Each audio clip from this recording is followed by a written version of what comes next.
పల్లోజీ ధన్యశ్రీ పుట్టినరోజు సందర్భంగా వారి అమ్మమ్మ తాతయ్య గారు వృద్ధులకు భోజనాలు ఏర్పాటు చేశారు.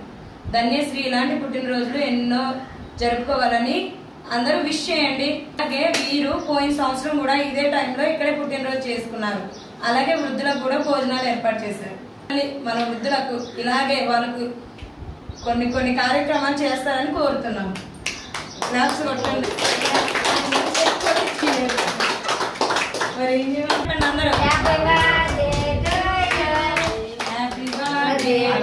You, happy birthday to you Dhanya, happy birthday to you, may God bless to you, may God bless to you, may God bless to you Dhanya.